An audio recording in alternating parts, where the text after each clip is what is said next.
Бид өнгөрсөн бичлэг дээр spontaneous generation гэх ойлголтын талаар ярилцсан.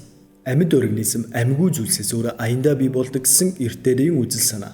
Тухайн үеийн хүмүүс үт болон ялаг өмгийрсэн махнаас бий болдог хэмээн боддог байв. Органик бус биетээс органик биет бий болдог нь үнэн хэдиж тэдний бодсон шиг зөв зүгээр байж байгаад бий болчихдог зүйл биш юм. Маш олон шат дараалал дамжиж байж амьд байгаль амьгүй хаж чулуунаас бий болсон юм. Үүнийг судалдаг онолыг абиогенез гэж нэрлэнэ. Абиогенез нь хувьслын онолоос өмнөх үйл явцыг судалдаг биохимийн онол юм. Өөрөөр хэлбэл хамгийн анхны эс үүсэх хүртэл судална гэсэн үг юм. Бүгдээрээ абиогенез онолыг ойлгохын тулд хамгийн энгийн бүтэцтэй амьд организм бүтээх нэгэн аялалд хамтдаа гарцгаая. Бидний энэ аялалд заавал байх шаардлагатай хэд хэдэн зүйлс бий. 1. Нүүрс төрөгч. Нүүрс төрөгч нь бүх органик бодис байдаг хамгийн гол төв хийд. 2. Липид буюу өөх тус. Энэ нь амьд организмын гаднах бүрхүүл нь болж өгдөг. 3. Протеин буюу уураг. 4. Удамшлын мэндэ дамжуулагч болох ДНХ буюу нуклеиний хүчил. Эдгээрийг бүгдээрээ амьд организм бүрдүүлэгч бодисууд гэд нэрлэжээ. Дараа нь тус нь дэлгэрэнгүй тайлбарлах учраас энэ удаа хальтуурдаад л өнгөрлөө. Гэхдээ та эдгээр нэрсийг битгий мартаарай. Хамгийн энгийн бүтэцтэй амьд организм бий болохын тулд бидний гарт адаглаад энэ дөрвөн зүйл байх шаардлагатай байх нь. Тэгвэл хамгийн анх бүх зүйлс хад чулуу байсан үед эдгээр нь хаанаас яаж бий болсон юм бэ гэсэн асуулт гарч ирж байна. Хаанаас гарч ирээд хэрхэн амьд байгалыг үүсгэж вэ? Сүүлийн үед яаж гэхээс нь илүү хаанаас гэх асуултанд илүү анхаарал хандуулах болсон. Яагаад гэвэл ертөнцийн нэгтээ эдгээр бодисууд бий болоод манай дэлхий дээр ирсэн байж болох юм. Амьд организмыг бүрдүүлэгч бодисуудын их үүсвэрийн талаарх хоёр таамаглал бий. 1. Панспермия буюу амьд организмыг бүрдүүлэгч бодисууд сансраас манай дэлхий рүү ирсэн буюу абиогенез нь боломжтой биш. 2. Абиогенез буюу амьдралын бүх шатлал манай гариг дээр бий болсон. Пансперми онол нь амьд организм бүрдүүлэгч бодисууд манай гаригаас өөр нэгтээ бий болоод сансрын тоос солиороор дамжуулагдсан дэлхий рүү ирсэн хэмээгддэг таамаглал. Үүний талаар ямарч баримт нотлогоо байхгүй ч энэ таамаглалын талаар сонирхоод үзцгээе. Хамгийн анх ертөнц дээрх бүх зүйлс энерги хэлбэртэйгээр маш жижигхэн орон зайд оршин байдаг байв. Бүх биет, бодис, элемент бүр жижигхэн тоос хүртэл энерги хэлбэртэйгээр оршин байдаг байлаа. ертөнцийн бүх зүйлс энерги гэхээр бүр маш том энергийн талаар энд ярьж байна. Яагаад энерги хэлбэртэй байсан бэ гэдгийг та гэж үгээс угийн энерги гэж юу вэ гэдэг бичлэгнээс үзэж ойлгож болно. Дараа нь нэгэн агшны дотор энэ их энерги тал тийшээ таран одож ертөнцийг бий болгов. Энэ үйл явдлыг бид их тесрэлт гэж нэрлэдэг. Их тесрэлтийн дараа ертөнц маш халуун байв. Дараа нь айжмаар хурж кваркууд нэгнтэйгээ нийлж хамгийн анхны протон нейтронуудыг бий болгов. Протон нейтронууд нь нийлж цөмийг үүсгэв. Цөм нэг ширхэг электронтой нэгдэж хамгийн анхны атомыг бий болгов. Энэ атом нь нэг электрон нэг протоноос бүрддэг ус төрөгчийн атом байлаа. Ус төрөгч бол химийн үйлдвэр системийн нэгдүгээр элемент. Мөн ертөнц дээрх хамгийн анхны элемент юм. Дараа нь экзотерм буюу гадагшаага энерги алдсан цөмийн харилцан үйлчлэлийн үр дүнд дөрвөн ширхэг ус төрөгчийн атом нэгдэж гели атомыг үүсгэв. Гел бол химийн үйлдвэр системийн 2 дугаар элемент. Дөрвөн ширхэг ус төрөгчийн атом байгаагийн шалтгаан нь гел нь 2 протон болон электронтой хийн төлөвтэйгээр оршин байдаг элемент. Хийн төлөвтэй байдаг бодисуудын молекул 2 атомоос бүрддэг. Тиймээс гелийн 2 атомыг бүрдүүлэхийн тулд ус төрөгчийн 4 атом шаардлагатай болж байгаа юм. Үүний дараа однуудын харилцан үйлчлэлийн хүчээр илүү хүнд элементүүд бий болж эхлэв. Жишээлбэл 3 ширхэг гелийн атомын нэгдлийн үр дүнд нүүрс төрөгч. Нэг нүүрс төрөгчийн атом нь нэг протондоо харилцан үйлчлэлд орж азотын, хүчил төрөгчийн, фосфор, хүгэр болон бусад хүнд атомууд үүсв. Эдгээр нь ертөнцийн хамгийн анхны элементүүд юм. ертөнц дээрх бараг бүх гариг, амьд биетүүд эдгээр элементүүдээс бүрэлддэг. Энэ дундаас нүүрс төрөгч бүх органик бодисуудын бүтцэд байдаг хамгийн чухал элемент юм. Нүүрс төрөгчийн их үүсвэр нарнаас хамгийн багадаа 1.5 дахин хэмжээтэй однууд юм. Энэ төрлийн однууд өөрийн таталцлын хүчнийхээ эсрэг тэмцэж чадгаа байж улмаар агшиж эхэлдэг. Эдгээр однууд нь агшсаар байгаа сүлдээ цагаан одоо од болон хувирдаг.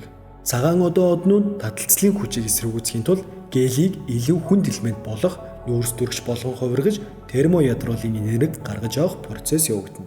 Термоядруулын энерги гэж илүү хүнд элемент бий болоход ялгардаг асар их энергийг хэлдэг.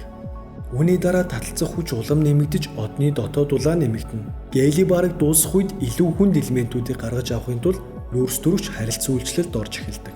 Энэ үйл явц нь төмрийн элементийн нэгдэл хүртэл явагдаад зогсдог. Яагад гэвэл үүнээс цааших нэгдлүүдэд зөвхөн гадагшаа энерги өгөх нь хангалтгүй эсрэгээрээ гаднаас энерги авах шаардлагатай болж ирнэ. Цагаан одоо тэтгэвртэй гарахаас өмнө хийсэн сүүлийн процессуудын үр дүнд нүүрс төрөгч болон илүү хүнд элементүүд одны гадна хэсэгт бүрхүүл болон хоригдлогдно. Дараа нь таталцлын хүч буцаад багасч хэвийн байдалтай орно. Хэсэг хугацааны дараа гаднах бүрхүүл нь хагарч задарна. Хүнд элементүүд нь үнс болон гадаргуун хэлхээнүүдэд наалдаж ертөнцийн өнцөг булан бүрлүүд тарах болно. Гадаргуун тал тийшээ цацраад алга болсон одны зөвхөн цөмөн л үлдэж хоцорно. Энэ цөмийг нейтрон од гэж нэрлэдэг. Нейтрон одны радиус маш жижиг хинч нэгтршил нь маш өндөр. Амны халбах шиг хэсэг нь гэхэд хэдэн 10 кг болдог. Сэдврүүгөө буцаа орцгоё. Бид юуны талаар ярьж байлаа? Нүүрс төрөгчийн талаар ярьж байсан. Нүүрс төрөгч болон бусад хүнд элементүүдээс нөгөө үнс хэлтэрхийнүүд чинь 457 тэрбум жилийн өмнө манай нарны аймаг бий болоход манай гаригийн үндсэн гол түүхийд нь болж өгөх юм. Манай гариг үүссний дараа хэдэн сая жилийн турш Аадар бороогоор цутгав. Усан биш солирын Аадар бороо манай гаригийг нүүрнүүдүү бөмбөгдөж гарав. Энэ солируудтай хамт нөгөө хүнд элементүүд манай дэлхий дээр ирсэн байна. Ингээд манай дэлхий нүүрс төрөгчтэй боллоо. Одоо нөгөө гурвынх нь eerэлт гарцгаая. Олон сая жил үргэлжилсэн солирын борооны дараа дэлхий маань мэнчийдлэг улаажсан халуун гариг болон хувирчээ. Дараа нь айжмаар хурж хадуу гадраг үүсч эхлэв.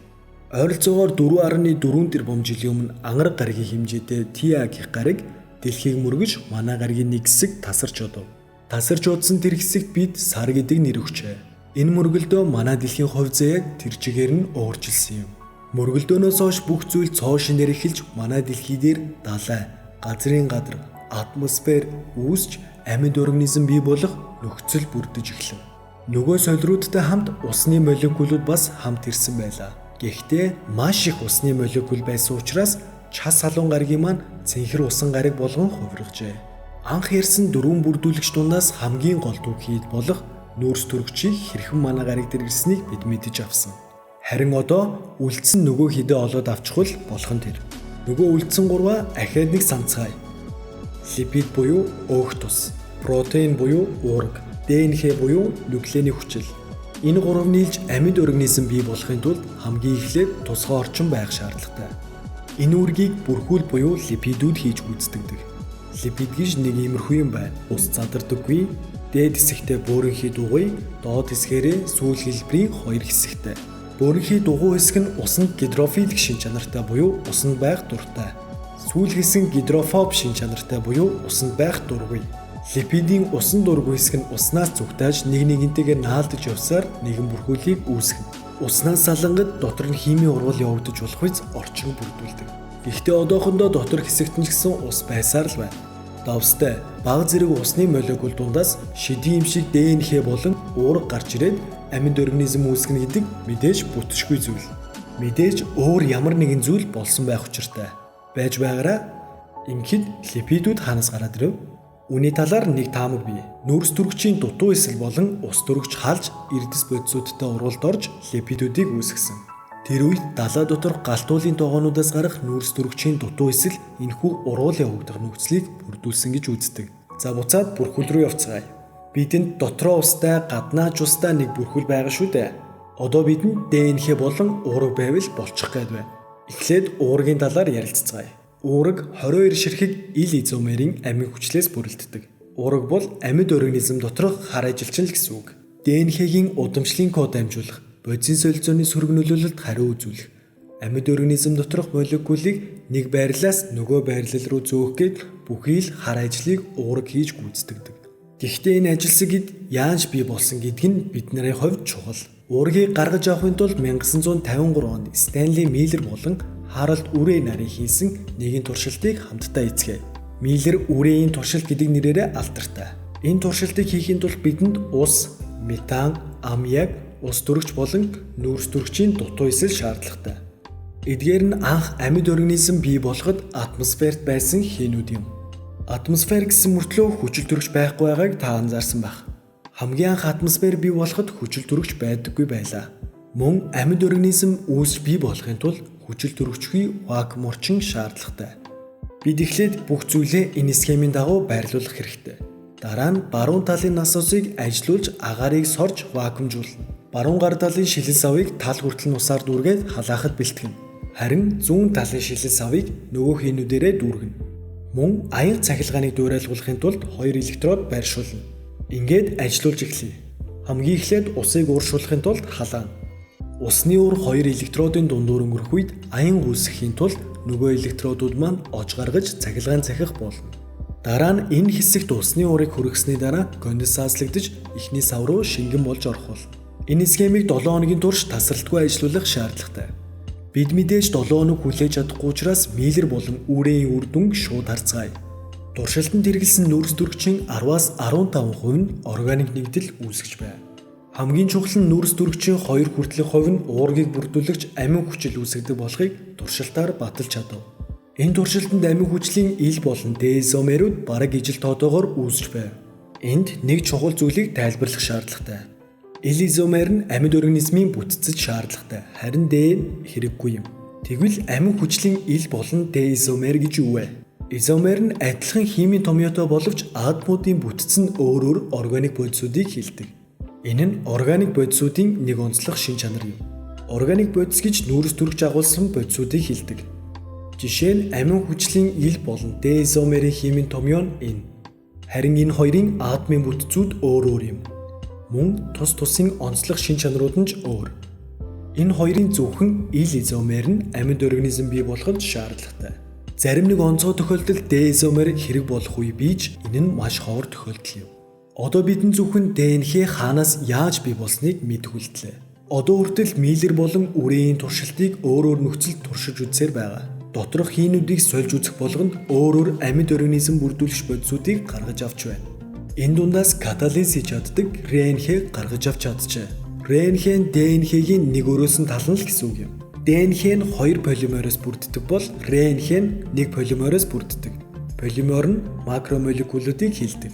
Өөрөөр хэлбэл РНХ-г гаргаад авчихвал ДНХ бол асуудалгүй л гэсэн үг юм. Гэхдээ РНХ олдлоо гэд асуудал дуусангүй. Өөр чухал асуудлууд хөндөгдөж эхлэв. Дарамны хувьслын онолын дагуу эволюц явагдахгүйгээр амьд организм хөгжих боломжгүй учраас генийн мэдээллийг хадгалж тэрийг хуулж чаддаг молекулууд байх шаардлагатай. Тиймээс хамгийн анх РНХ үүссэн гэх санааг дэвшүүлсэн хүмүүс гарч ирэв. Харин нөгөө талаас генетикийн механизм болон бодисын солилцоог катализаторгүйгээр төсөөлөх аргагүй. Тиймээс хамгийн түрүүнд уураг бий болсон гих бүлэг эрдэмтэд гарч ирэв. Мөн бүх биологийн процессууд бүрхүүлээр хамаалагдсан байдаг гэдгийг санаарай. Тиймээс липидүүд буюу бүрхүүл анх үүссэн гэх хүмүүс ч байлаа. Энэ олон таамаглал дундаас анх РНХ бий болсон уу эсвэл уураг бий болсон уу? Бодисын солилцоо генетикийн өмнө эсвэл дараа нь хөгжсөн үү? Эсвэл хамгийн анх бүрхүүл бий болсон уу гэх асуултууд гарч ирэв. Гэхдээ энэ асуултууд одоохондоо бидний хувьд тийм ч чухал биш. Бид нүүрс дүрэгч липид, протон болон ДНХ-г яаж бий болсныг мэдээд авчихлаа. Өөрөөр хэлбэл одоо бидний гарт хамгийн энгийн бүтэцтэй амьд организм байна. Ингээд нэгэнд амьдрал үүсч эхэлсэн юм чинь үүнээс хойш бүхний савааг Дарвины хувьслын онол авах болно. Дараагийн бичлэг хувьслын онолын талаар байх болно.